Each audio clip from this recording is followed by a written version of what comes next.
Part 120. Dressed as a farm boy, he cheated on his way out of the desert. Author, Delayed Flowering. Chapter 1191. Chapter 1191. The critical moment has finally arrived. The sun rises and the moon sets, and the waves are calm. On this day, I got up in the small dynasty. As usual, I was arguing for a bunch of trivial events. In the Earl's mansion, Mrs. Lee was so restless that she forced herself to do some sewing and even pricked her hand. Ji-Yun saw it and suggested, "Grandma, I haven't been back to Sujintan for a long time. Let's go to the old house for a walk." Mrs. Lee hesitated for a moment and asked, "Is it okay to leave the city at this time?" "What's wrong?" "The legs are on us, so we can go wherever we want." Ji-Yun smiled and supported her grandma's arm. "And the grapes in my greenhouse are probably edible. Let's go pick some and bring them back." "Okay, let's go for a walk." The old lady changed her clothes in a hurry, and the grandfather and grandson set off. The people who drove and escorted the carriage were all retired and wounded soldiers. Shui Ling and Shui Yun waited on the carriage, which was about it. But considering the refugees outside the city, 4 more veterans were added on horseback to protect them on one side. Li Lao took care of his family and was busy arranging arrangements for the young and old at the relief department. He only gave a few instructions and didn't stop him.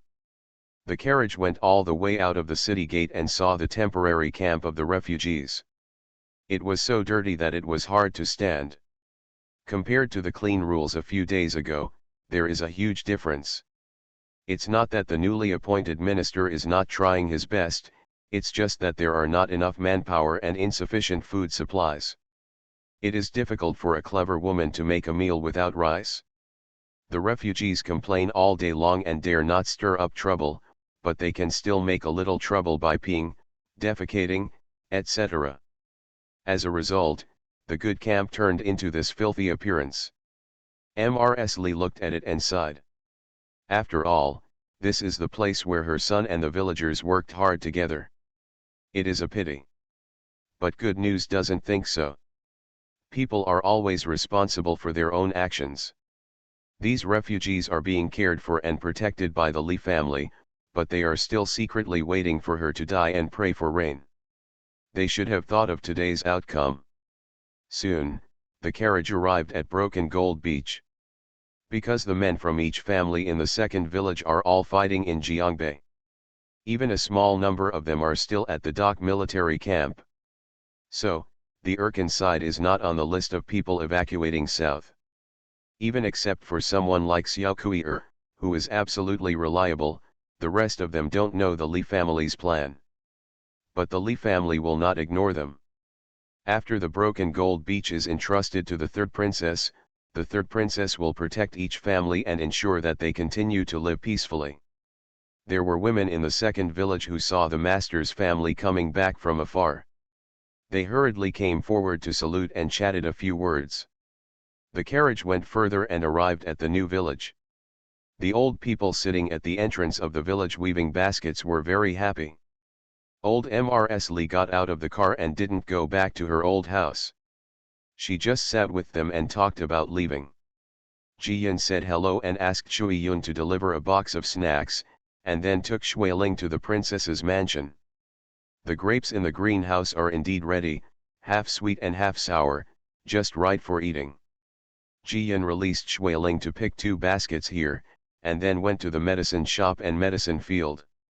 The recipe for the wound medicine has been placed in the box given to the prince. Although the wound medicine produced here is not as effective as the space, it is definitely one of the best on the market. From then on, the medicine for wounds was sold every year for about 4,000 taels of silver, which was estimated to be used to settle the wounded soldiers of the northern expedition and ensure that they had enough food and clothing for the rest of their lives. Of course, the court will definitely make arrangements. But without the support and care of the Marquis, the Ministry of Husbandry and the Ministry of War still don't know how to make money. The pension that finally reached the hands of the soldiers may not be enough to fill their stomachs.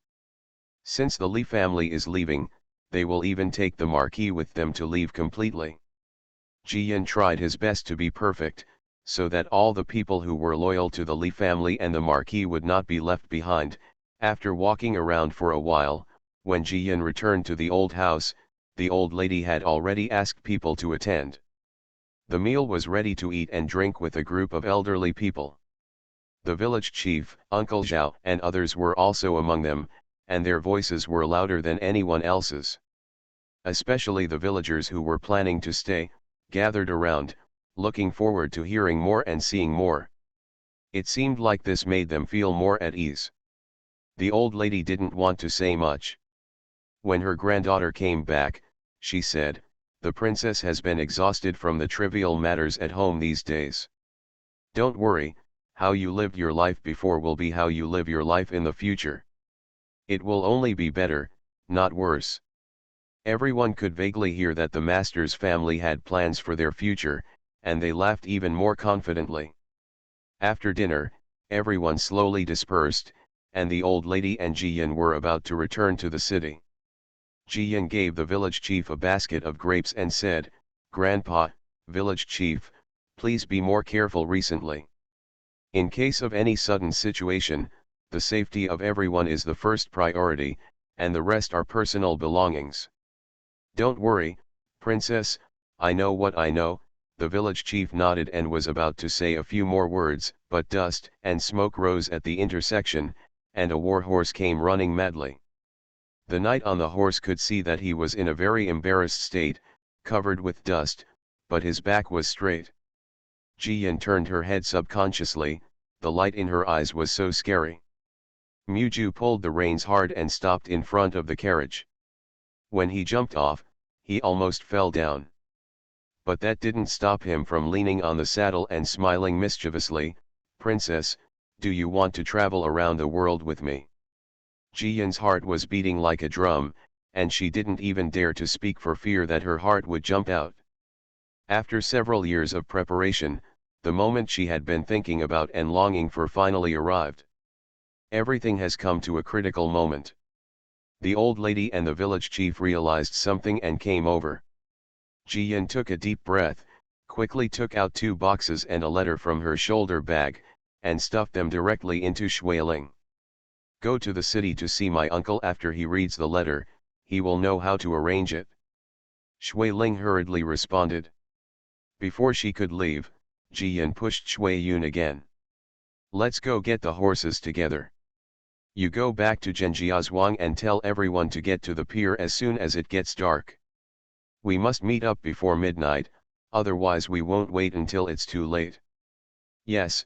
Princess Shuiyun and Shuiling quickly went to the old house to pick up the horses, and then they both ran away without a trace.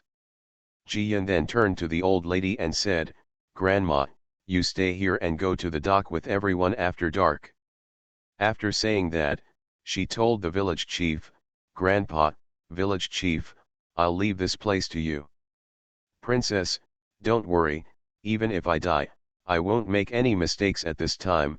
The village chief's hands were trembling with excitement, and he turned around and went to work. The entire broken gold beach must be loose on the outside and tight on the inside, with no entry allowed until nightfall. Jiyan shook Grandma's hand and wanted to say something, but the old lady had already shed tears and hugged her granddaughter tightly. "Fu Niuer, Grandma knows what you are going to do.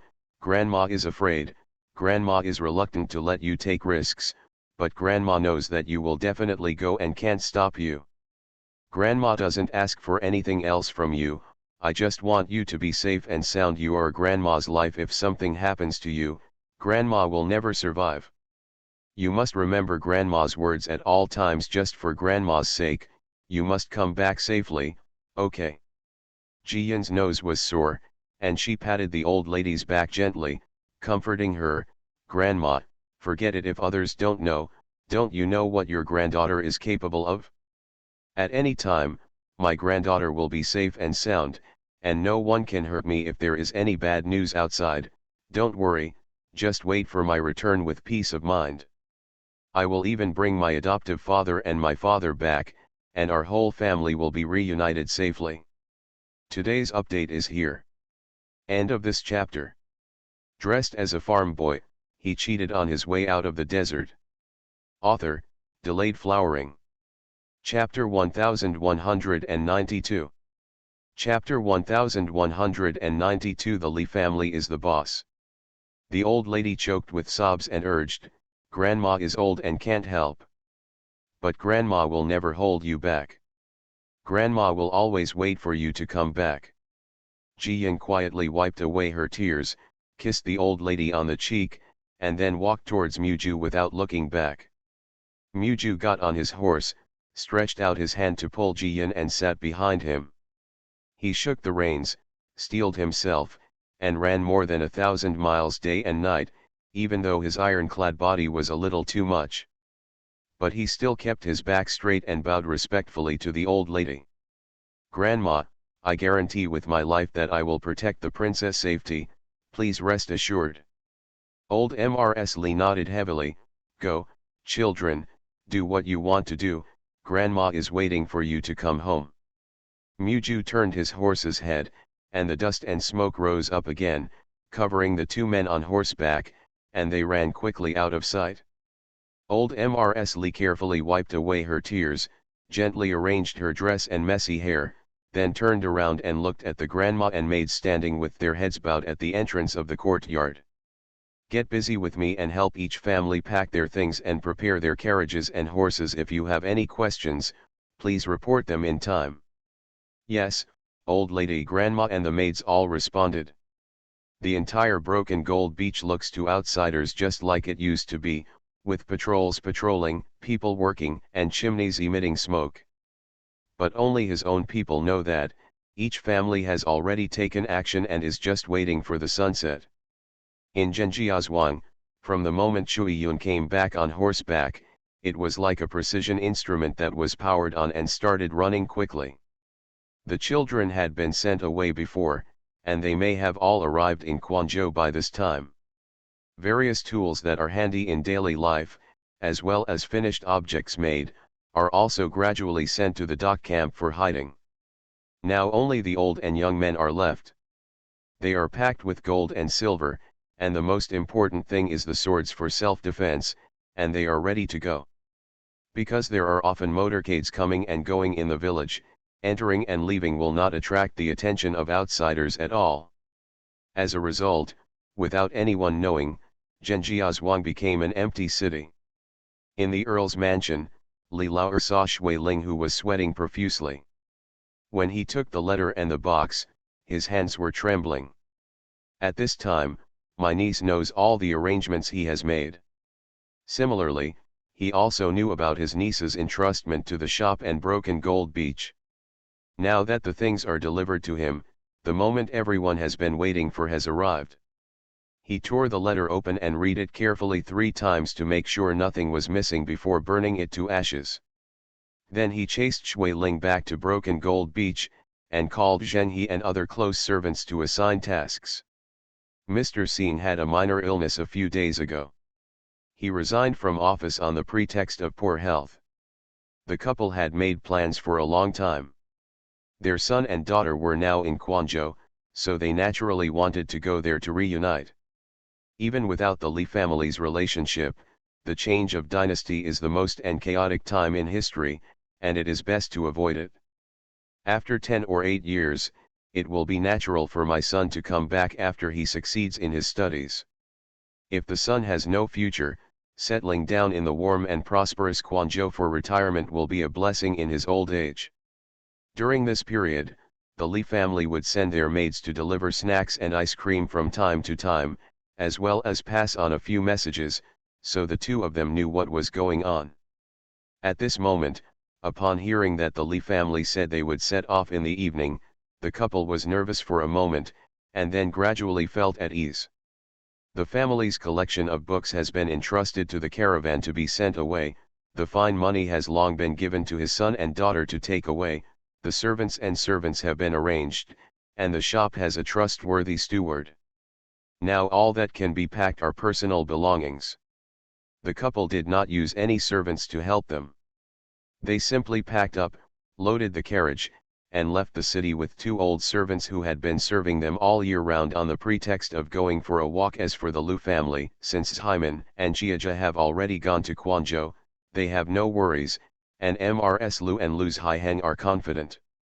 Even if someone makes some weird remarks because their family is close to Broken Gold Beach, they are never worried. Xindu is the ancestral home of the Lu family. Relatives, friends, students, etc. are like large trees with tangled roots that cannot be blown down by just a little bit of wind. Now that the Li family is about to move south, Mr. Lu only asked his daughter-in-law to pack her luggage and said, "You are going to live in the south for a year and a half, and take good care of Jimin and Jiaja. After these two boys have gone through these things, maybe they can be calmer. If there are girls from good families, let them settle down. Even if our family wants to leave a bloodline in the south, after all, no one knows what will happen in 100 years, so leaving a way out cannot be a mistake." Yes, Father Mrs. Lu stood up and solemnly agreed. She also wanted to give her husband a few words, but when she saw her husband smiling, she was no longer worried. With his husband's achievements in growing high-yield grains, even if the emperor wanted to express his anger, he would not beat or kill him. At most, he would just sit back and think about his mistakes and check whether he was corrupt. And these, the family is enough to cope with. Besides, Li Laoer informed everyone about the situation and checked carefully to see that there was nothing wrong. Then he changed his clothes and entered the palace in a car. For the first time, he did not ask to see the emperor, but the prince. The little who communicated looked at him several times in surprise, and finally ran in with the money in hand.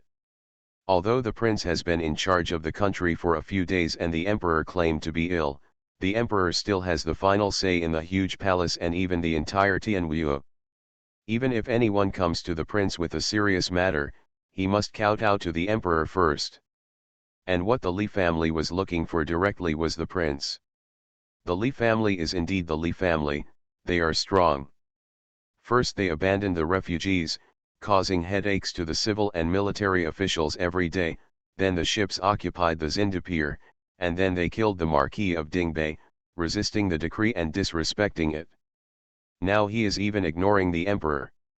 The prince suddenly heard that Li Laoer asked for an audience, and was also puzzled, so he sent eunuch Feng to pick him up in person. Li Laoer saluted when he entered Zilong Pavilion, very respectfully. After chatting for a while, he took out a list and said with a smile, "Your Highness, I heard that the ice cream made by the royal chef in the palace tastes bad and is not to your liking. I just went to Bianjian and ordered the chef Chen 11. I wrote a prescription with my own hand. The imperial chef will follow this recipe in the future, and I'm sure the taste will not be bad."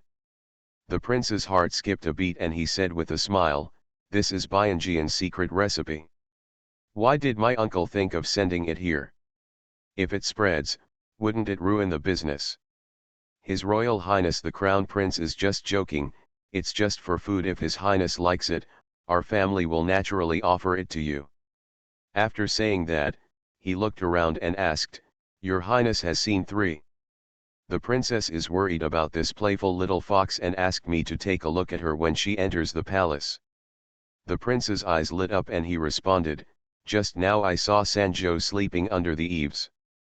After saying that, he ordered eunuch Feng to look for him. After a while, eunuch Feng came back holding Santiago, who was yawning. Sanjo's little eyes glanced at the two people in the room, and he immediately became energetic. It ran to Li Laoer's lap in a few steps and chirped a few times, the sound a little urgent. Li Laoer joked and tugged on its two little ears at the same time, scolding, "You've had such a good day that you don't even want to go back home, right? The princess is worried about you. She wants you to stop catching mice at night. It's too dirty. If you have time, go home more often." The little fox chirped twice more and rubbed Li Laoer's arm. Today's update is here. End of this chapter. You are listening to novels at Bless Up channel. Wish you happiness and luck. Please subscribe to receive new novels. How do you feel about this novel? Please like and leave a comment. Dressed as a farm boy, he cheated on his way out of the desert. Author, Delayed Flowering. Chapter 1193. Chapter 1193. The prince is a filial son. Li Lao touched its head and said, "Remember, don't forget to go home." After saying that, he put down the little fox and stood up to say goodbye. The prince nodded and motioned to Eunuch Feng to see him off. Li Lao and Eunuch Feng were also familiar with each other. They were chatting and laughing all the way, and soon they arrived at the entrance of the palace, and then Eunuch Feng turned back. The prince was still standing in front of the window, hugging the little fox, wondering what he was thinking. Eunuch Feng hesitated for a moment and then asked, "Your Highness, would you like the chef to make a bowl of ice cream according to this recipe and send it to you?" The prince responded, "Okay, let's make 2 bowls. Send them to the imperial study room and eat them with my father." Eunuch Feng hurried to the imperial dining room. There was an imperial chef who specially served the prince's snacks and other items. He felt like he had found a treasure after getting the recipe, and he quickly made 2 bowls. The emperor was very irritable because of the hot weather. He held a book in his hand and did not read a few words for a long time. Suddenly he saw his son bringing ice cream, and he was also very happy. Especially the taste of the ice cream was as smooth and sweet as he remembered, so he asked, "Is Bianjian open for business?" "The taste is indeed much better than that of the imperial kitchen." The prince's eyes flashed, and he smiled and told the story about Li Lao's visit just now to give him the prescription. The emperor snorted coldly, "He's already trying to curry favor with you before I do anything." As he spoke, he felt a little regretful about why he had sent all the secret men to the north. Even if there are 2 left, it won't be like this. If the prince hadn't taken the initiative to talk about it, he might not have known that Li Lao had entered the palace for a few days. The prince still had some tricks to coax people, and he smiled and said, "Uncle Li definitely wants to honor my father, but he is also afraid that you will be angry after so many things happened. That's why I sent this recipe to my son Went. Of course, he is smart and knows that sons and ministers are filial, so he must have the imperial chef cook it, and then deliver it to you first." Sure enough, the emperor's complexion improved a lot. While the father and son were talking, they ate ice cream to relieve the heat. Unconsciously, the emperor ate a big bowl. His health was already poor and he was greedy for cold food. Soon he had a stomachache. The prince hurriedly went to Luo to invite the imperial doctor, and told manager Yi, "Just invite all the imperial doctors. Don't say it's because the father is greedy for the cold, lest outsiders gossip and damage the dignity of the father." General Manager Yi hurried away, leaving the emperor satisfied that his son was so attentive. The emperor suddenly called the imperial doctors, and all the imperial doctors still had to go to the imperial study room to wait. This is no small matter. Almost as soon as the royal doctor left the hospital, many people knew about it. It is no secret that the imperial concubine committed a murderous act before. After all, the most important thing for an emperor is authority. If he was not about to die soon, why would he be so anxious to train and support his son? So, now everyone is speculating whether the emperor is seriously ill and will die soon. The whole city became silent without a trace, and countless pairs of eyes were fixed on the direction of the palace. In the imperial study, the imperial doctors took turns to check the emperor's pulse, determined that cold food would damage the spleen and stomach, and then prescribed a medicine. Just 1 bowl was needed to stop the emperor's rumbling stomach. The prince blamed himself very much. He knelt on the bedside of the emperor and said, "Father, it's all my fault that I ate so many ice creams with you." Even though the emperor felt a little uncomfortable, he couldn't say anything when he saw this. Instead, he wanted to persuade. "I don't blame you, I'm just greedy." The prince looked even more guilty. He waited until Manager Yi brought the prepared medicinal soup and fed his father to drink. Even so, he was still worried and ordered a group of imperial doctors, "Please rest in the side hall for one night.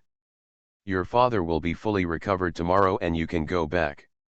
"Yes, Your Highness the Crown Prince." The imperial doctors responded quickly and finally went to the side hall.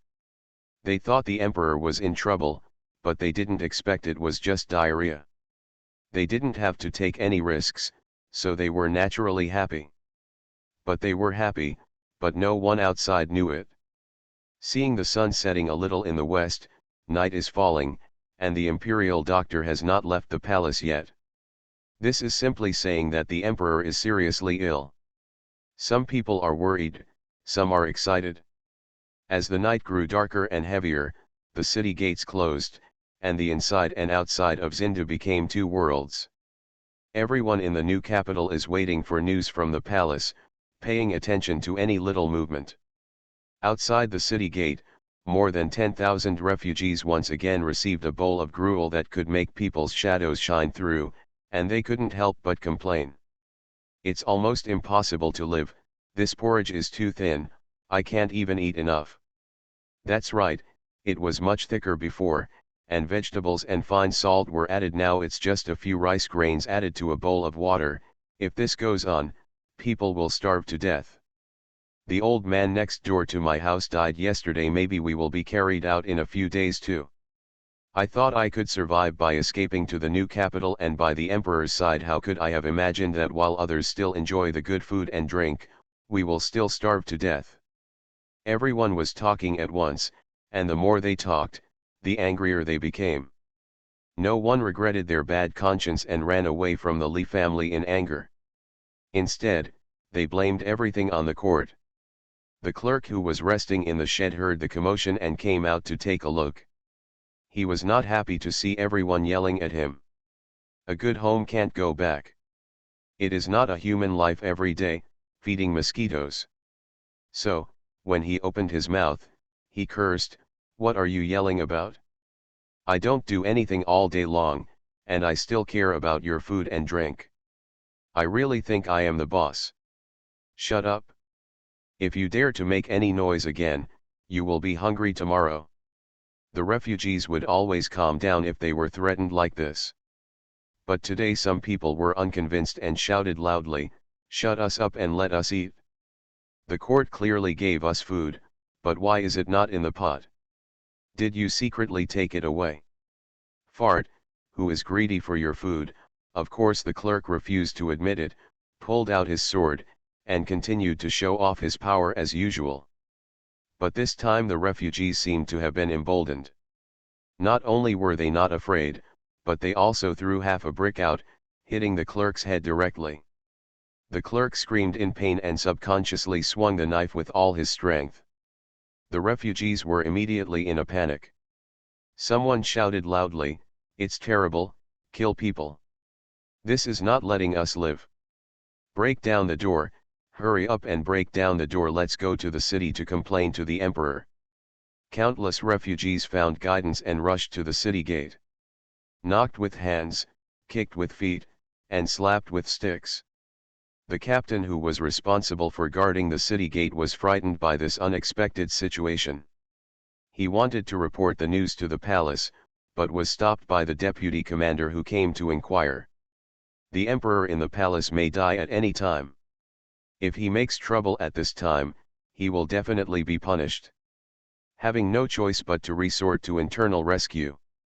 As a result, hundreds of soldiers responsible for patrolling the streets were mobilized from various parts of the city. There is no need to suppress them, as long as they guard the city gate and are not breached, it will be a victory. With such a commotion, this night is destined to be uneventful. No one noticed. In the dark night, some people quietly sneaked out of the new capital and headed for the dock military camp. On the road, some carriages and horses continued to gather together, and the team became stronger and stronger. At the military camp on the pier, a large ship was setting up a springboard. Today's update is here. End of this chapter. Dressed as a farm boy, he cheated on his way out of the desert. Author, Delayed Flowering. Chapter 1194. Chapter 1194. The Credit of a Little Fox. Jian was wearing black night clothes, standing on the pier and calling names in a low voice. Are everyone from Broken Gold Beach here? We're all here. The village chief stepped forward and handed over the wooden signature, and then called on the villagers to get on the big boat quickly. Zhengwu guarded the gangplank and helped the villagers get on the boat one by one. Then he said to his master, "Fifth master, no one is missing." Jian started to click on another one, Aunt Liu's family. Uncle and aunt from the Sing family's family. Mrs. Liu came forward with two nuns, and the Sing family brought a pair of old servants. Jian comforted them one by one and let them get on the boat. Like this, for half an hour, the dock became deserted, but the boat became vaguely lively. Li Laoer and Li Daong came over and asked, "Is everyone here?" Jian shook his head, "There are still people from Zhenjiazhuang who haven't arrived yet." Before the words could be heard, Shui Ling ran over in a hurry and shouted at the top of his lungs, "Our motorcade is already 10 miles away and will be here soon." Everyone breathed a sigh of relief when they heard this. Sure enough, in less than 2/4 of an hour, Zhenjiazhuang's motorcade arrived. In recent years, although the Zhenjiazhuang has only sent its children to work as errands at the master's house, there are traces of the Zhenjiazhuang everywhere in Sujintan, Xindu, and even Quanzhou. The various small items they have thought about and improved have benefited too many people. At this moment, the carriage they rode was lighter and more labor-saving than others. Moreover, after getting off the bus, everyone took their luggage, and unexpectedly unloaded the carriage into pieces. They planned to carry it onto the boat together and take it to the south to continue. The owner of Zhenjiazhuang is tall and steady. He took the lead in saluting his master, and was lifted up by Mr. Li. "Master Zheng, don't be polite, we are all family members. It's hard work for you to travel such a long way, so without further ado, hurry up and get on the boat." Owner Zheng immediately handed over the wooden sign and reported the number of people. Then he stood by the gangplank and helped Jia and send the farmers aboard one by one. Shui Yun was covered in dust and a little embarrassed. Even though she knew the lady was not here, she still couldn't help but look around. Shui Ling was calm for the first time and comforted her in a low voice, "Don't worry, the princess is very powerful. She will definitely join us in the south soon." Shui Yun nodded and stopped talking. Li Daong's hand was always on the long knife, alert to emergencies. Li Laoer gave him a tug and said, "Let's get on the boat." Li Daong was stunned for a moment and quickly waved his hand, "No, uncle, there is a lot of trouble in the military camp. I can't leave. I have to wait for the return of the Marquis and fourth brother." "Don't be stupid, it's time, you will die if you stay," Li Laoer whispered. "Fu Niuer and Muju have already rushed to Jiangbei, and they will definitely take Mr. Ho and Lao Si to Quanzhou.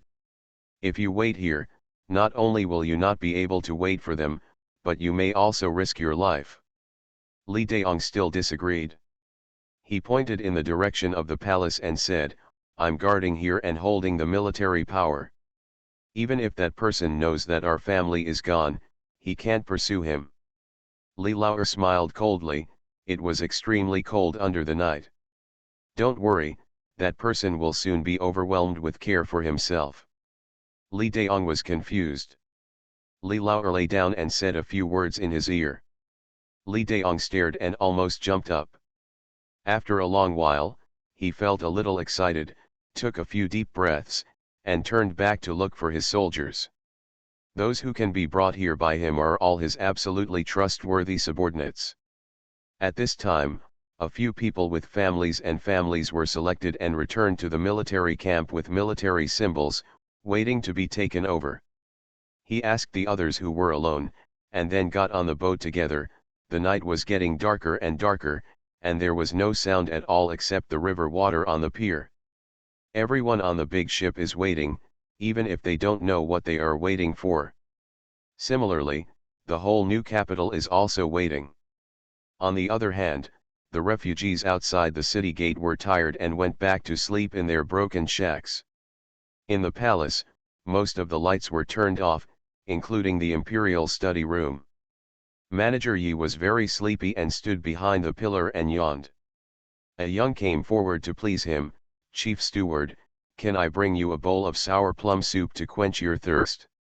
Just as Manager Yi was about to speak, the little screamed in surprise. Although it was short, it was still obvious in such a quiet night.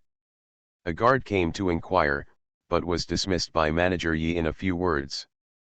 Mr. Yi glared at the young and said, "Let's go and have a bowl of sour plum soup to wake up, so that you won't be surprised." The little was sweating coldly on his back. If he had been dragged away by the guards just now, his skin would have peeled off even if he died. He followed the manager obediently, and when he turned the corner of the house, he couldn't help but be confused and turned his head to take another look.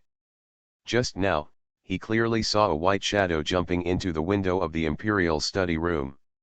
In the quiet palace, the emperor was sleeping soundly. From the aromatherapy stove in the corner, green smoke is rising, which is the most refreshing fragrance that is most conducive to sleep. The emperor has liked this smell the most in the past 6 months, especially after being tricked by the imperial concubine. He could hardly sleep without smelling the fragrance.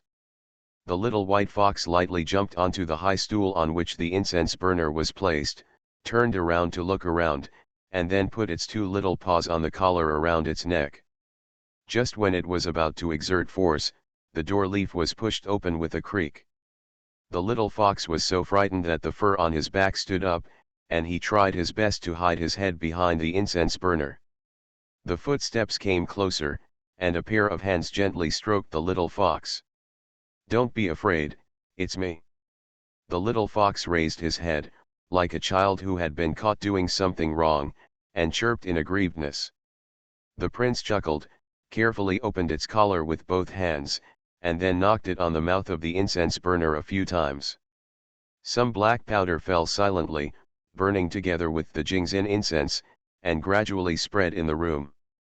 The door was opened again, and the prince wrapped the little fox in his sleeves and walked out. When there was no one around, the prince let the little fox down. "Go back and find your master. Don't let her worry." The prince finally rubbed the little fox's head, feeling a little reluctant. The little fox chirped, with confusion in his little eyes. It spun around in circles for a few times, then suddenly jumped up, biting off the strap of the jade pendant on the prince's waist, and then ran away with the jade pendant in its mouth. The prince was silent for a while and sighed funnily. "Little guy, do you want to get some benefits from your master in the end?" It's a pity that no one heard me, and naturally no one answered me. Only the night wind blew by, and I ran away with curiosity. At the pier, everyone was getting a little anxious on the big ship that had been waiting for a long time. Even Mrs. Li walked to the side of the boat and looked into the dark night. Li Lauer persuaded her, "Mom, it's windy here, so you should go back to the cabin." Mrs. Li shook her head and whispered, "It's okay, I'll wait. Fu Niuer is just a little fox. She's in severe pain on weekdays. She has to be taken away no matter what." Li Lauer did not speak. Compared with the little fox itself, the task it undertakes is the key. If it succeeds, the entire Tianwu will be turned upside down. But no one knows that this is the work of a little fox. Today's update is here. End of this chapter. Dressed as a farm boy, he cheated on his way out of the desert. Author, Delayed Flowering. Chapter 1195. Chapter 1195. If people are moved, they will live, but if the trees are moved, they will die. After waiting for a while, a horse finally came running over. Zheng He, who stayed behind at Broken Gold Beach, arrived with the snow-white little fox. Zheng He jumped off his horse and carried the little fox onto the boat. Li Lauer snatched the little fox away. "The collar is gone." He breathed a long sigh of relief and turned to look at Zindu, his eyes full of complexity again. The little fox looked at him and said nothing. He became a little anxious and tugged on his clothes. Li Laoer lowered his head, and the little fox spit the jade pendant in his mouth into the palm of his hand. Li Laoer used the light to take a closer look and asked in surprise, "Is this the prince's jade pendant?" The little fox nodded, then jumped out of his arms, swung his big tail, and jumped off the boat again with a swish. Everyone couldn't help but exclaim, and Mrs. Li even stretched out her hand to call. "Sanjo, come back quickly."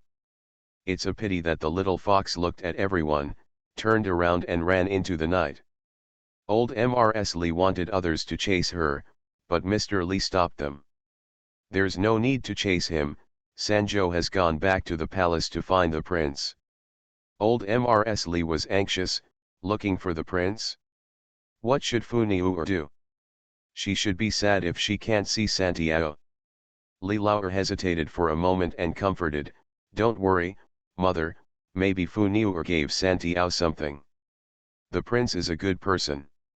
If Funiuer wants to take Santiago back, it shouldn't be difficult." Old Mrs. Li couldn't put everyone's safety aside for a little fox at a time like this. The big ship left the dock little by little, like a silent giant, slowly hiding into the night. After only more than 20 miles of waterway, the big ship arrived at Zindu Pier. Ji Yi and Lu Yang have been waiting for a long time with more than 300 people. Two large ships met at one place and went away one after the other. Everyone unconsciously walked out of the cabin and looked at the shadow of Zindu from a distance. After leaving, no one knows when he will come back, and no one knows what he will experience. But if people move it alive, the tree will die if it is moved. Every farewell is for a better future. In the palace, Manager Yi came back from drinking sour plum soup and asked the guards and the little on night duty. He heard that the crown prince had come to visit and had just left. Manager Yi praised him softly, "His Royal Highness is a model of benevolence and filial piety for all the sons of man in the world." The little and the guard nodded. If the emperor passes away one day, the world will belong to the prince. A benevolent and filial emperor is not only a blessing to the whole world, but also a blessing to their slaves. There was no words all night, and when the sky was just getting light, Manager Yi opened the door gently and walked into the bedroom. Today is a big court meeting, and the emperor has to make an appearance no matter what. What's more, the refugees outside the city gate made a big fuss last night, and the courtiers are expected to report it. However, it was quiet in the dormitory. Mr. Yi tried calling twice, but the emperor still didn't respond. He signaled to the two young eunuchs behind him to wait, and then went over and lifted the gauze curtain of the dragon bed. "Ah, come quickly, your majesty has no breath." With a cry, Chen 11 completely opened up the palace, and also revealed the arrival of the new world of Tianwu. Soon, the entire imperial study room was sealed. The prince hurriedly arrived and brought all the royal doctors who stayed overnight into the house. The doctors took turns taking pulses, and in the end their faces were all white. Needless to say, the emperor cannot die anymore. But the cause of death, they weren't sure. It can be said that the emperor died of old age, or it can be said that the emperor's remnant poison relapsed, causing the dragon's body, which was already weak due to greed for cold food, to directly run out of vitality. For the former, they have no responsibility, but it is difficult to convince the public. In the latter case, they have some responsibility, but everyone will understand. Finally, the imperial doctors all knelt on the ground and begged the prince to make up his mind. The prince's eyes were red from crying, and he held the emperor's hand reluctantly. After a long while, he said, "Father knows his dragon body very well, otherwise he wouldn't be in such a hurry to let Gu take over the government. But I didn't expect that his dragon body was so dilapidated that a minor illness would cause him to suffer." Journey to the West. I don't blame you, I know you did your best. All the imperial doctors were relieved and kowtowed. Soon, the former court also learned the news, and all the civil and military officials who had rushed to attend the meeting rushed over and knelt outside. Only 6 important ministers entered the house. The prince had already changed into mourning clothes. His eyes were red and swollen, but he insisted on it. The 6 ministers barely slept last night and were mentally prepared. Now that it is confirmed that the emperor has passed away, just kneel down. The Minister of Civil Affairs took the lead and said, "Your Majesty, I express my condolences. The late emperor has passed away, and Tianwu cannot be left without a master. Please also ask your Majesty to ascend the throne and take charge of the world." The rest of the crowd then shouted, "Long live the emperor, long live the emperor." When the officials outside the house heard this, they also shouted, "Long live the emperor, long live the emperor." Lu Zhihen knelt in the crowd, like a puppet, kowtowing when others kowtowed, and shouting slogans when others shouted slogans. His mind was full of shock. Last night, the Li family suddenly wanted to withdraw south. Isn't it just because something happened to the Northern Expeditionary Army? Is it true that knowing the emperor's death in advance is the best time? Or, the emperor's death was the fault of the Li family? The last one probably made him break out in a sweat, and he gritted his teeth tightly for fear of accidentally shouting out. Soon, the death knell rang, and the whole Xindu and Tianwu became noisy. Just like when the queen passes away, every household is mourned, and all the courtiers and wives are preparing to go to the palace to mourn.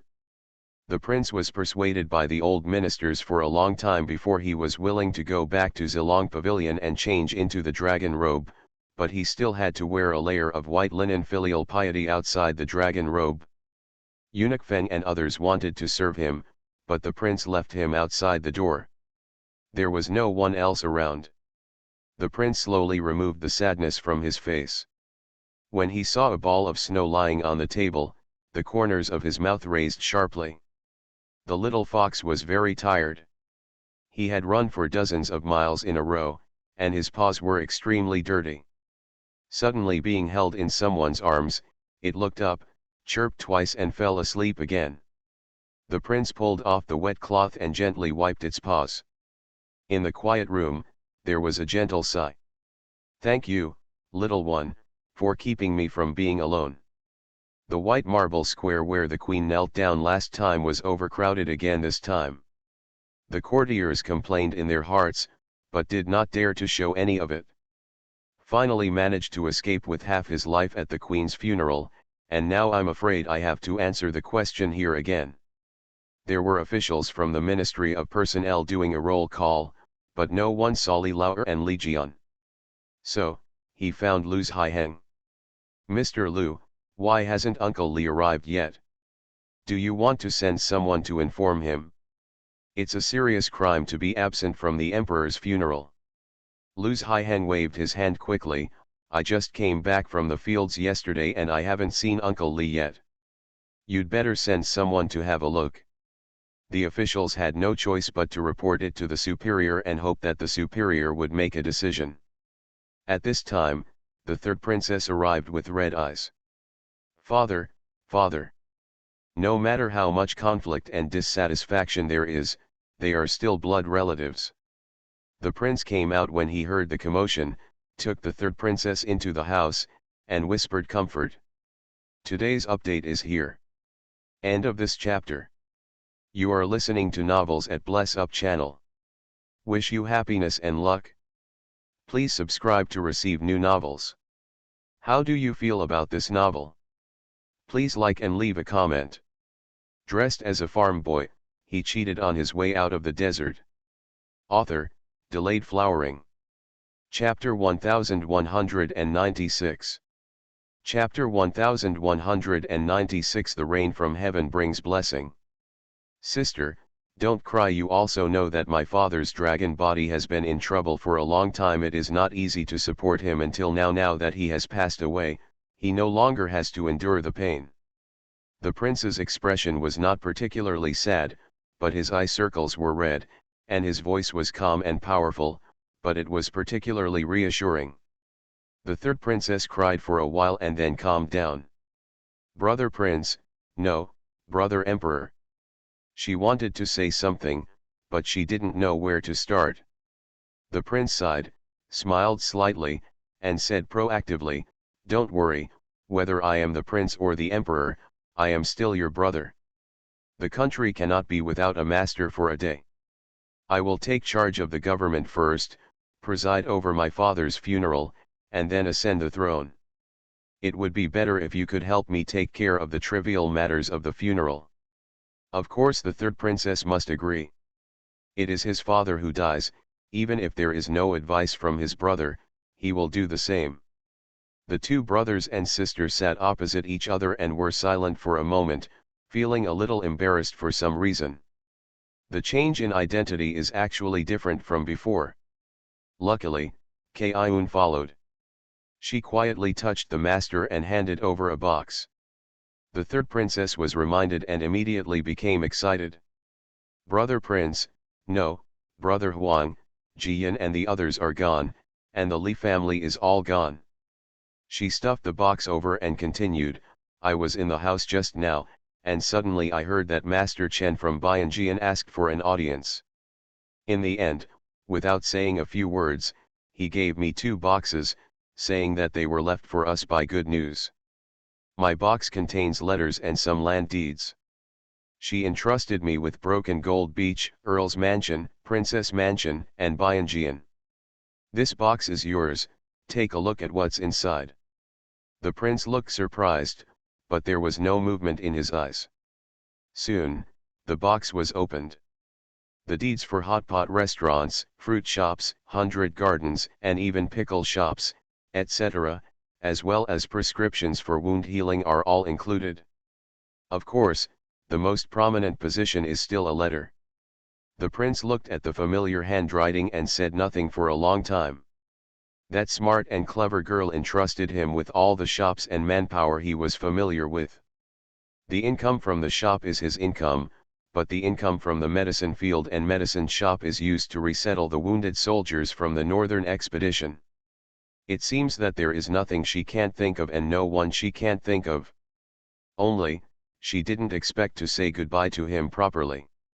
Even though their father is dead, their family still evacuated to Quanzhou. Do they not believe him? Brother Imperial.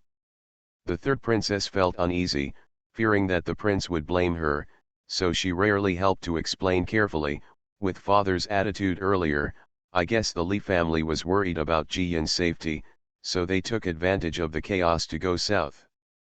Brother Imperial, look. The prince slowly collected the letter and the box, and responded, I understand. We will talk about this later. You can go and pay homage to your father first.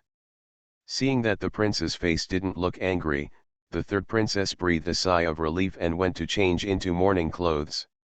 The prince sat alone for a while, and when he was about to go out, the little fox ran in and got into his arms. The prince couldn't help but laugh. Little one, you are also afraid that I will cause trouble to your master, aren't you? If I want to keep her, she won't be able to leave. The little fox didn't know if he understood it, so he chirped twice. Soon, the sacrifices were ready and the memorial tent was built. The prince was in front, and all the civil and military officials were in hand. Everyone was ready to kowtow to worship, but suddenly a cold wind blew. Such a sultry day was so unusual that everyone couldn't help but look up at the sky. A few clouds drifted from the edge of the originally blue sky, which was about to cover the sun. Even more clouds are slowly gathering. Is this going to rain? Everyone raised their necks in shock, not daring to take a breath for fear of startling the clouds in the sky and driving away the hard-won rain. Even outside the palace, all the people unconsciously knelt down and vaguely looked forward to it.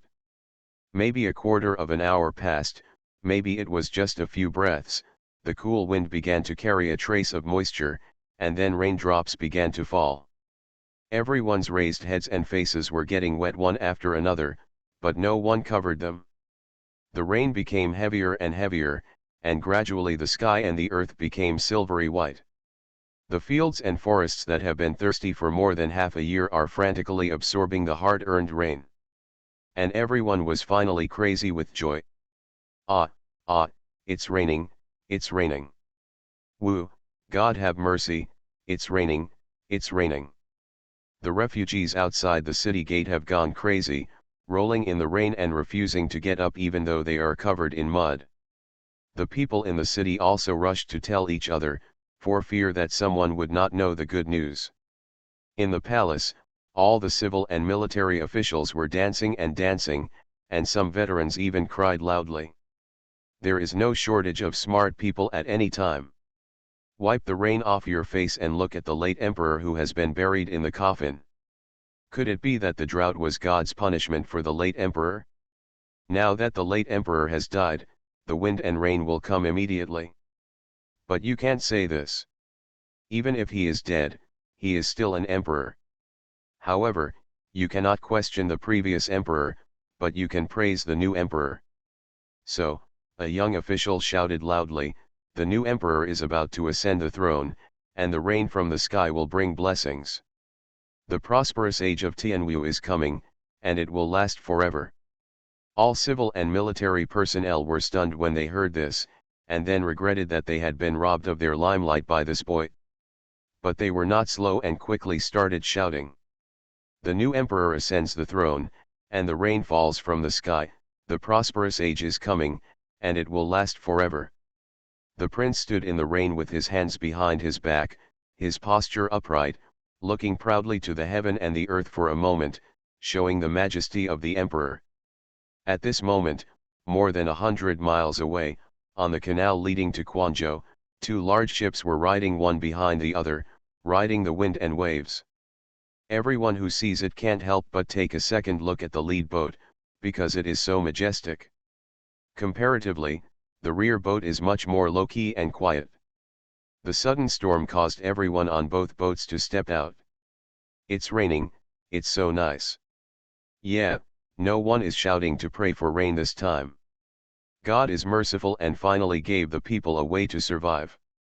Everyone was talking happily, but Li Laoer and his family were standing by the boat, but they were thinking about it in their hearts.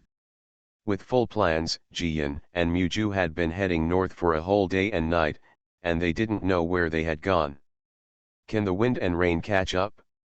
It will be a good thing to reduce the heat, but it will also delay the journey. Jiyan held the reins with both hands, controlling the horse to avoid the trees on the roadside, and ran past like the wind. Since leaving Broken Gold Beach, except for convenience, she and Muju have not stopped for a quarter of an hour. Two people take turns controlling the horse, one resting and the other driving. Just like this moment, a palm-wide cloth strap tied Muju behind her, which ensured that Muju would not fall down even if she fell asleep. While running, Muju woke up, moved his stiff body, and said, "Let's take a break and rest for a quarter of an hour." Jiyan's legs were so numb that she couldn't feel anything. Even though her heart was burning with anxiety, she could only stop. Hong Kong Marsh was very tired. As soon as he unloaded Jiyan and Muju, he fell to the ground with a plop. Without thinking, Jiyan put it into the space with a wave of his hand, and then brought out another yellow gelding. Muju came back soon and saw the yellow gelding, blankets on the ground and various kinds of food. Even though he had seen them several times that day and night, he couldn't help but be surprised. Today's update is here. End of this chapter. Dressed as a farm boy, he cheated on his way out of the desert. Author, Delayed Flowering. Chapter 1197. Chapter 1197. My wife is a little fairy. It is such a small crossbody bag, which can take out braised pork, steamed buns, even vegetable porridge and ice cream. He barely understood all this, but, 4 horses were changed along the way, were they also taken out of the satchel? Jiyan couldn't help but be amused when she saw his mouth open, as if something was about to come out of his throat. She grabbed the buns and ate them, while joking. You know my biggest secret, but you must keep it well, otherwise I will silence you. Muju blinked his eyes twice, sat down, ate and drank, and replied vaguely, "You think I'm stupid, my wife is a little fairy, it's too late for me to be happy. What are you telling others to do, waiting for them to it from me?" Jiyan didn't expect him to say that. Her face turned red, and she glared at him angrily. "Who said I would marry you? When we go to Quanzhou, our family is complete, and there will be many tests waiting for you. I'm not afraid. Your family loves you the most. The biggest secret you let me know is to recognize me. They will definitely not object." All Muju's cleverness and wisdom were used to coax his wife at this moment. "Besides, I don't have any family members, so I don't have to follow any rules if I get married. I will also become a member of the Li family. You don't need to marry your daughter. The guardian will immediately agree to let us get married." After saying that, he chuckled, drank a pot of sour plum soup, and drank it all. He was sure that his wife could not run away, and he was very proud. Jiyan couldn't see him like this, so she grabbed a bun and blocked his mouth. After dinner, the two of them continued to mount their horses and were tied together with cloth straps as before. This time it was Jiyan's turn to take a nap. It was already dark after this run, and the good news wanted to be changed, but Muju refused. "You are not familiar with this section of the road, and it is already close to the battlefield. It is easy to encounter barbarian scouts. If I persist for a while, we will reach Lonely Mountain."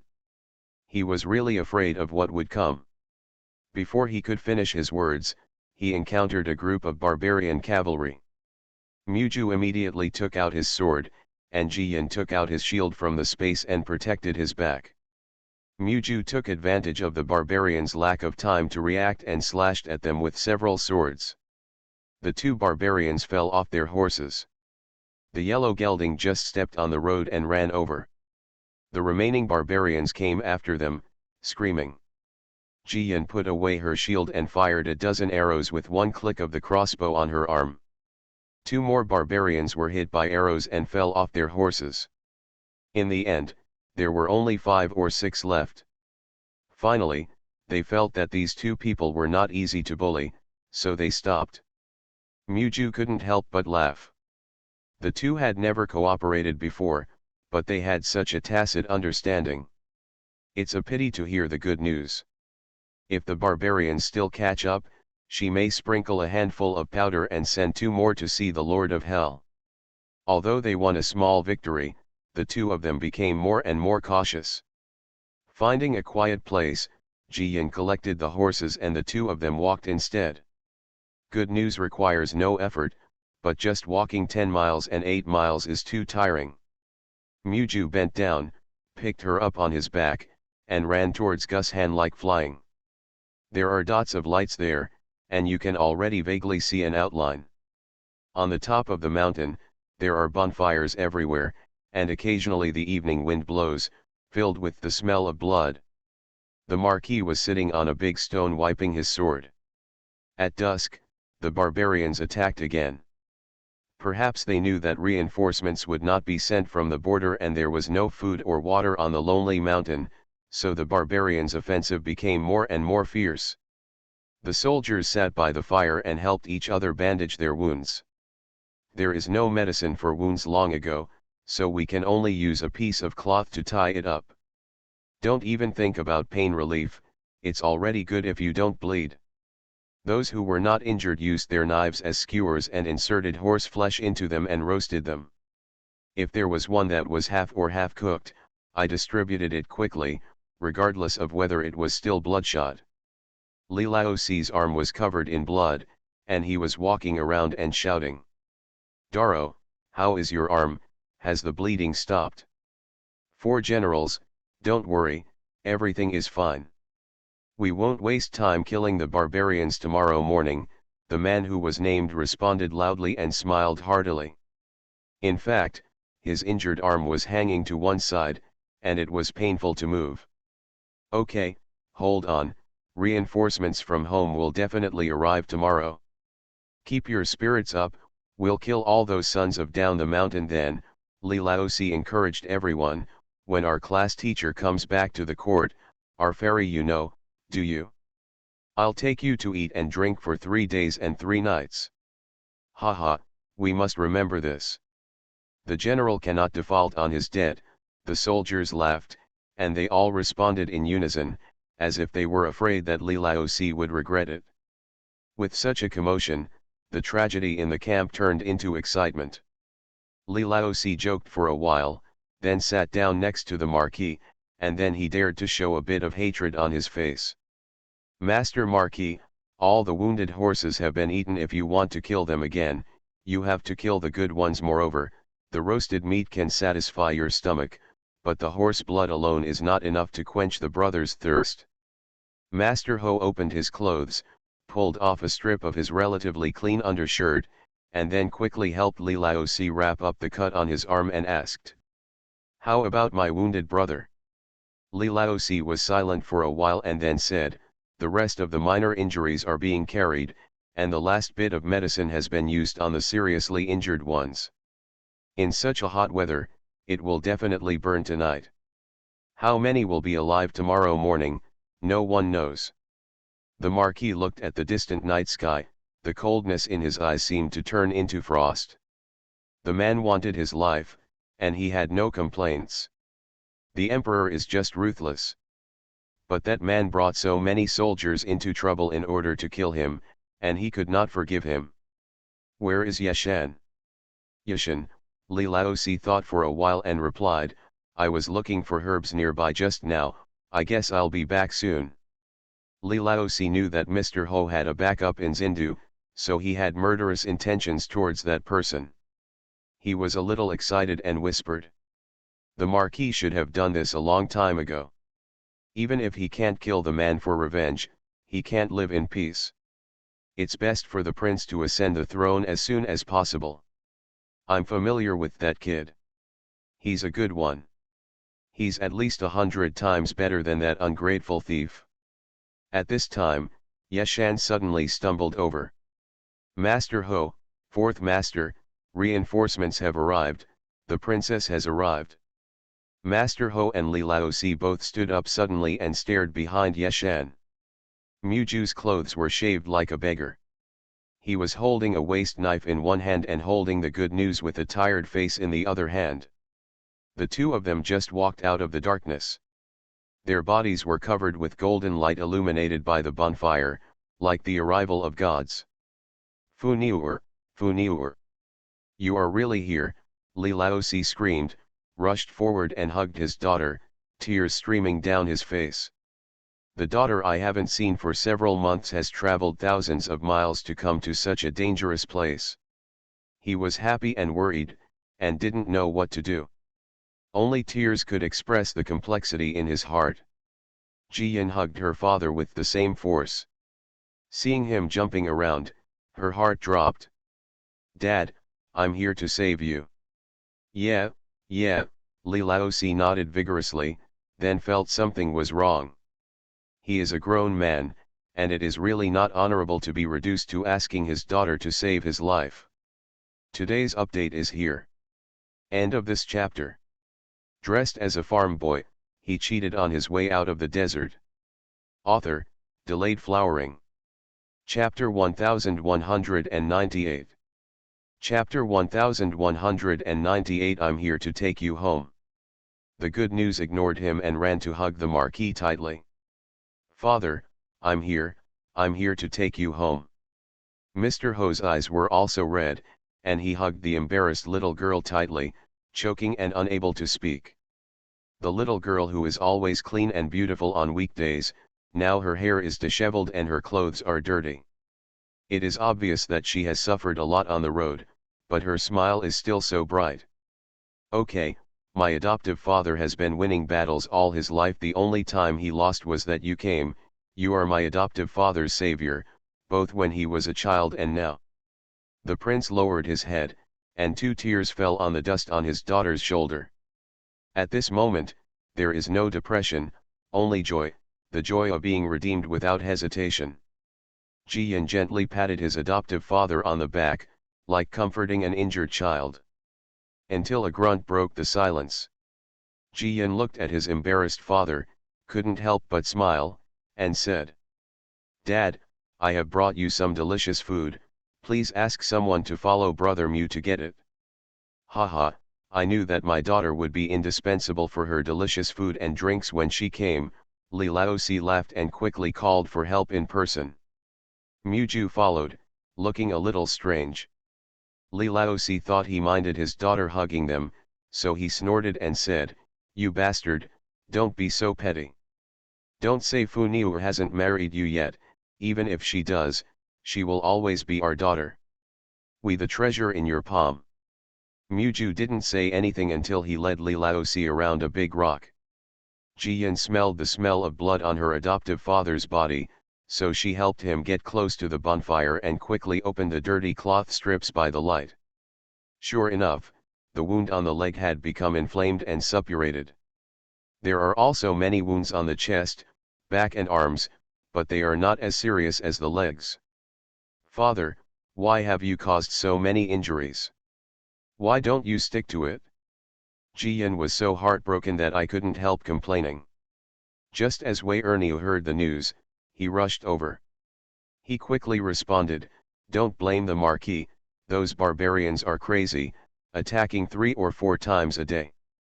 The Marquis is afraid of everyone's casualties, so he will go wherever the attack is severe. Even my body made of iron cannot bear it." The Marquis waved his hand, indicating that he would say less. Jiyan sighed inwardly, regretting that he had spoken harshly. The adoptive father doesn't talk much, but he values affection and righteousness the most. Otherwise, he wouldn't have been squeezed by the man in the palace for so many years. He was afraid that so many soldiers would feel guilty because he was plotted against him, so he would rather be injured than lose his soldiers' lives. He always remembered his promise, to send back as many people as he brought out, and not to let any white-haired people send black-haired people away. She quickly took out various medicines and knives from her satchel to get started. Then she suddenly remembered something and took out 2 meat buns from her satchel and gave them to her adoptive father. "Father, hurry up and eat. He will cut off the carrion soon. There is nothing in your belly, so I'm afraid you'll faint." The Marquis glanced at Wei Erniu and handed one of the buns in his hand. Wei Er swallowed greedily, but still made an excuse and ran away. Jiyan quickly said, "My foster father will eat first. I brought a lot." The Marquis then began to eat heavily. If outsiders see it, they will definitely be surprised. After all, a military prince with great military exploits actually listened to the orders of a little girl like this. But my own family knows best that this little girl is the real backbone of the entire Li family, and even Sujintan. She just has a magical charm that can turn the tide and make everyone feel at ease.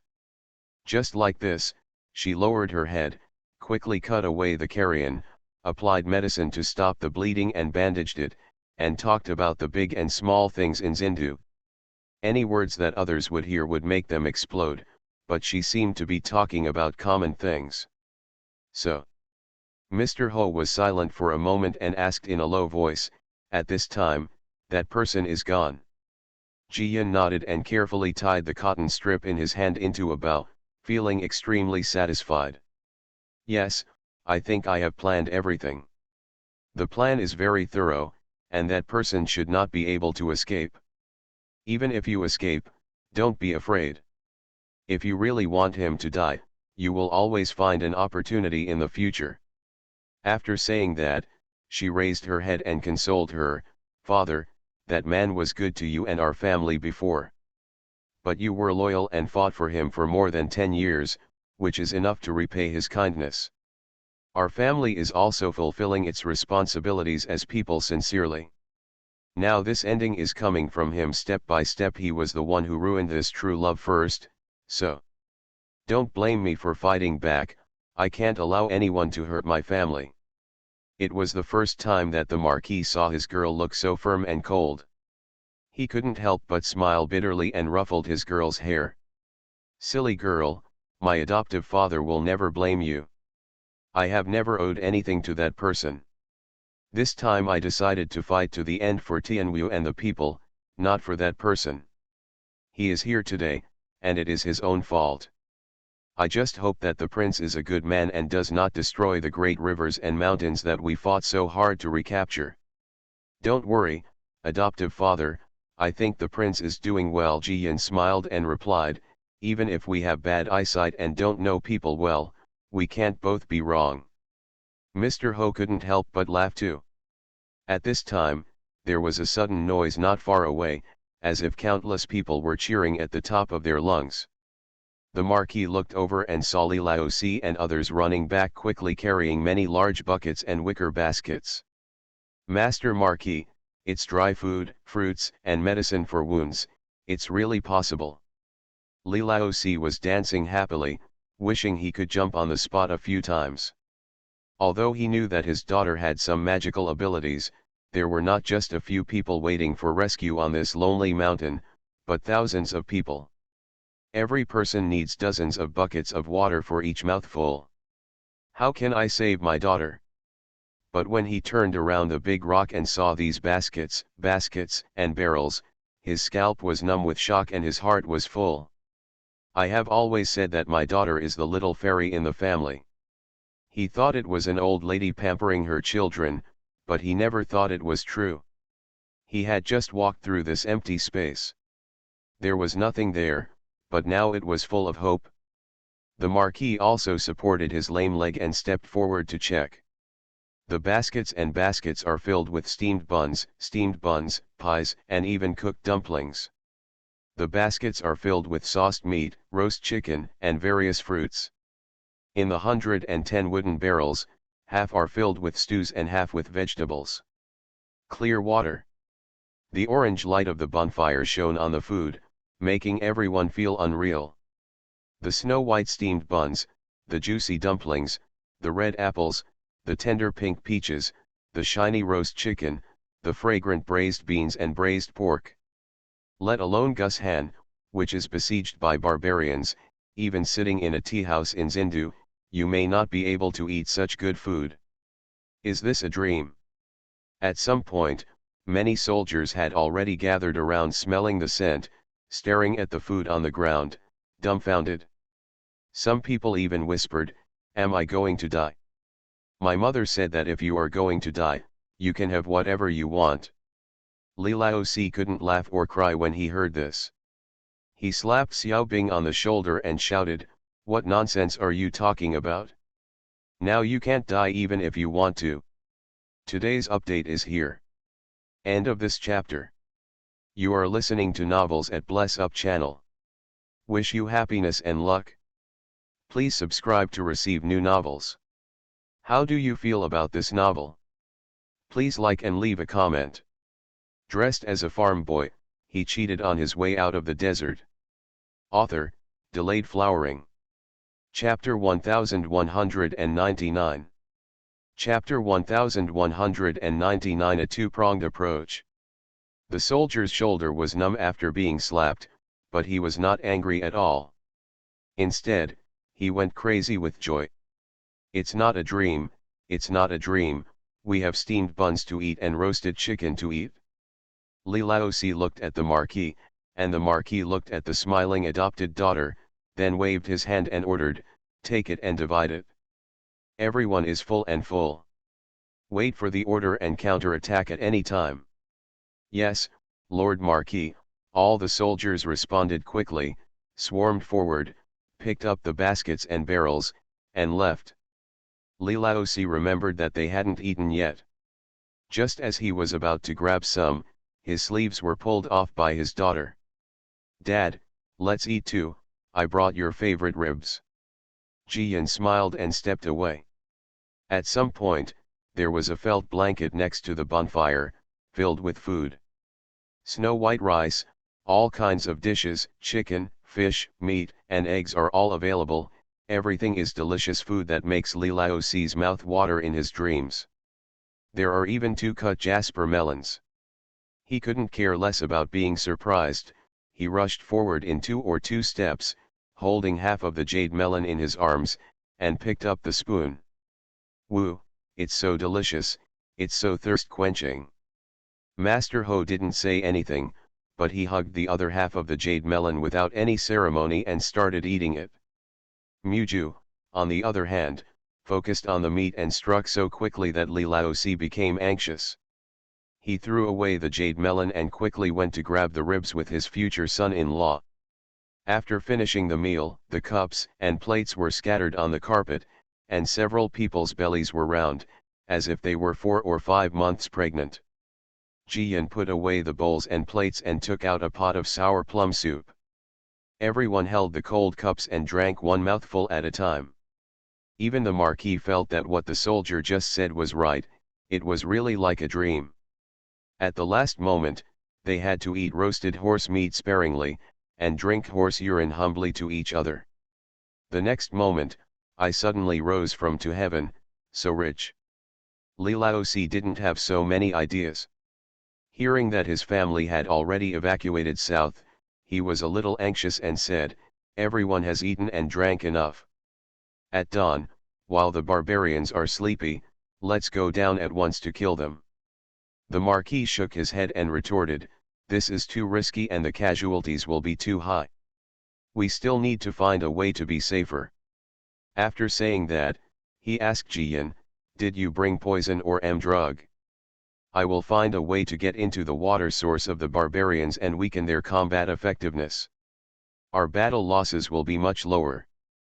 Jiyan thought for a while, took out 2 small bottles from his purse, and said, "My father and my adoptive father both have good ideas. As long as it can reduce our battle losses, we should use any method." As she spoke, she handed the small bottle in her hand to Muju. "When it's time to administer medicine, we'll do it. When it's time to counterattack, we'll counterattack, a 2-pronged approach." Muju looked down at the small bottle in his hand and complained silently. "Why does all the dirty work and hard work belong to him?" Jiyan saw his expression and snorted coldly. Muju immediately laughed and said, "Don't worry, princess, I will keep it and complete the task." Li Laozi and Mr. Ho watched the children interacting with each other and couldn't help but laugh. There were no other people along the way, and Jiyan was used to joking with Muju.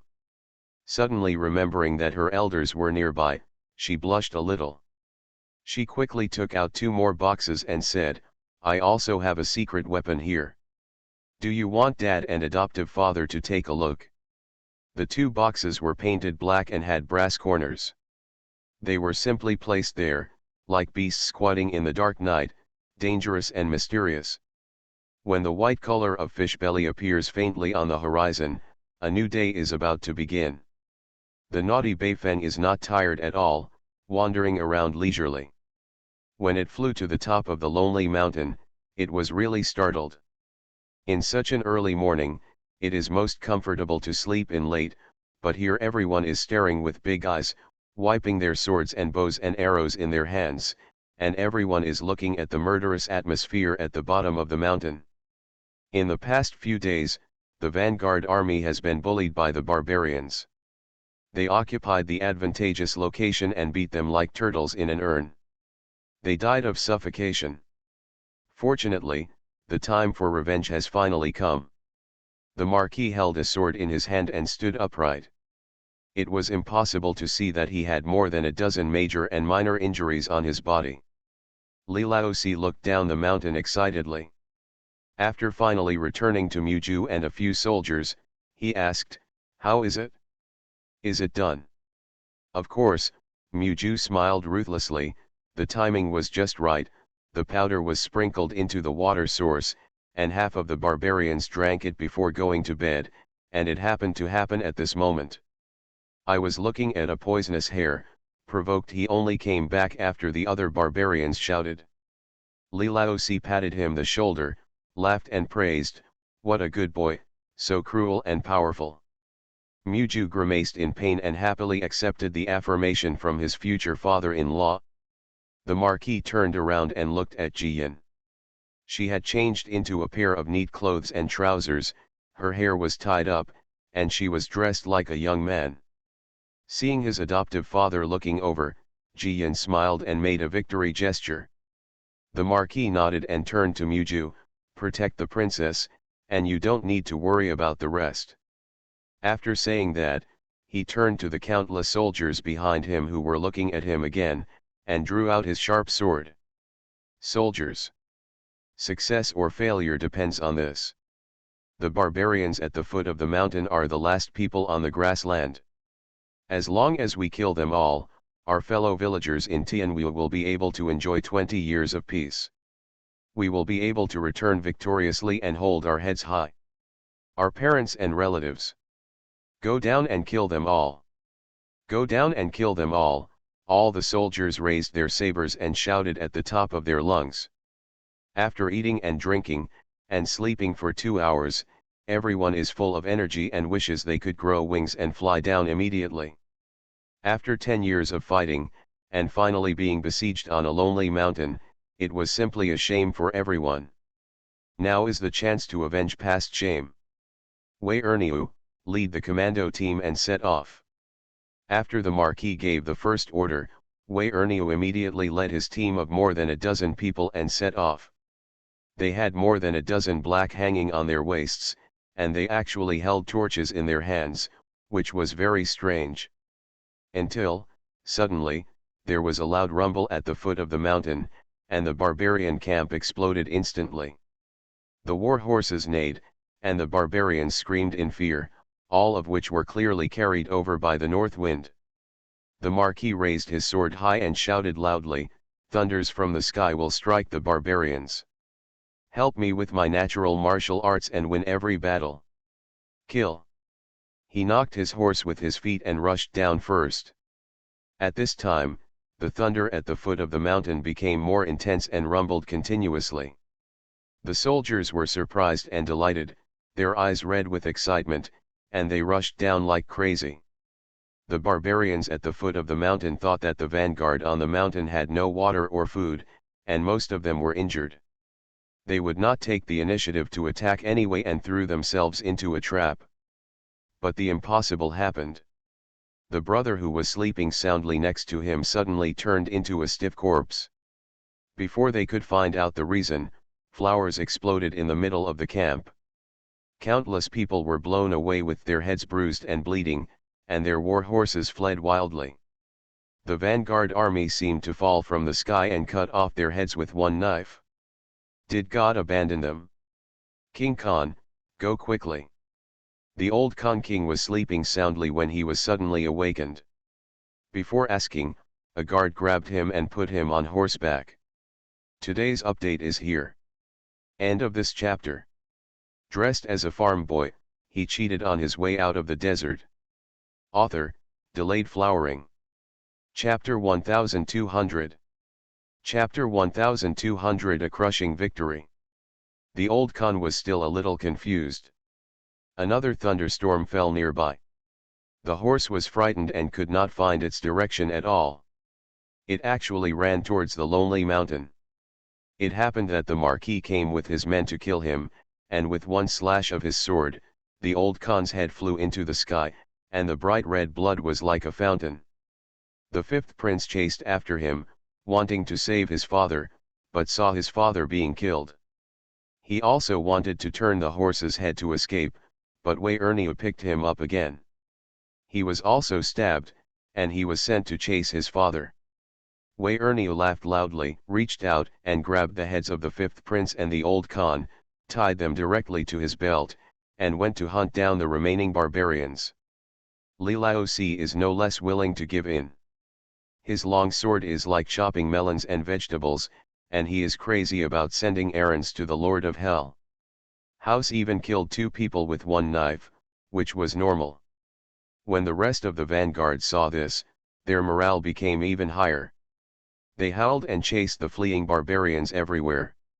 In a battle between Liang Jun, the most important thing is momentum. On one side, they were caught off guard in their sleep. Half of them were poisoned and half were blown up. They also took 2 leaders with them. The rest couldn't resist at all. On the one hand, I am full of food and drink, full of revenge, and with the help of thunder from the sky, I am like a tiger with even more wings. Let's see each other clearly. In less than a quarter of an hour, the barbarian camp was trampled to the ground, and the campfire was kicked everywhere, igniting the dry bushes next to it, so that thick smoke billowed into the sky. At the border in the distance, countless soldiers have been paying attention to Gus Han for a long time. Every day, soldiers requested to go to war, but Zhang Cheng refused to agree even though he held up the imperial edict. The situation of the enemy is unknown, and many soldiers are so angry that they vomit blood. At this moment, seeing the thick smoke billowing on the Gus Han side and the constant shouts of killing, the soldiers of the Northern Expedition Army could no longer bear it. Someone pointed at Zhang Cheng's nose and yelled, "Zhang Cheng, how kind the Marquis is to you, you are so ungrateful. Is this how you repay the Marquis for handing over the Northern Expedition Army to you? Do you want to die? Save, your conscience was eaten by a dog." Zhang Cheng's face was green and black, and he was looking in the direction of Gus Han, still unwilling to let go or open the city gate to release reinforcements. It wasn't until the movement in the direction of Gus Han subsided, and the battle was probably coming to an end, that a trace of malice showed in his eyes. But before he could pretend to make up for himself, the general was already furious. He simply pulled out his sword and shouted loudly, "Brothers, come with me and save the Marquis." Thousands of soldiers immediately responded, "I'll fight hard and fight my way out of the gate to save the Marquis." The gate of the border gate was opened almost immediately, and the war horses galloped out and ran towards the lonely mountain. At the foot of Gus Han, the battle is coming to an end. Occasionally, a lucky barbarian would escape, followed by dozens of vanguards to kill him, but he would soon fall under the horse's back and be trampled into pulp by the horse's hooves. Wei Erniu's horse stepped on the corpse and accidentally broke the horse's leg. He jumped down in annoyance and was about to find a new horse, but was pulled into a relatively complete tent. He was startled, and when he saw the face of the incoming man clearly, he put down his sword and asked, "Brother Yashin, why are you here?" Yashin motioned for him to whisper, then lay close to his ear and spoke in detail. Wei Erniu's eyes gradually widened when he heard this, and he jumped anxiously. "No, I want to follow the Marquis." Yashan pulled him hard and scolded him in a low voice, "This is an order. Your wife and children are still waiting for you to go back to Sujintan for reunion. Besides, after the limelight is over, it's not impossible for you to want to find the Marquis. Do what the Marquis ordered now, or else you will have no face to see the Marquis in the future." Wei Erniu gasped for a long time, and finally had no choice but to compromise, and cursed unwillingly, "It's all that thing's fault. He wanted to win over our Marquis to fight for him, and he went through life and death, so he was so kind to our Marquis. Now that the barbarians have been driven away and the border has been recaptured, our Marquis has become a thorn in the side. It's good that the Marquis is gone, and we never have to see that ungrateful again." Yashan did not stop Wei Erniu this time, because this was what he was thinking too. The rumble of horse hooves hit the ground, like spring thunder. When a large number of the Northern Expeditionary Army arrived, the vanguard army had already begun to clean up the battlefield. Those who were seriously injured were quickly bandaged, and those who were lightly injured were picked up barbarian knives, bows, and arrows, and frightened war horses were collected.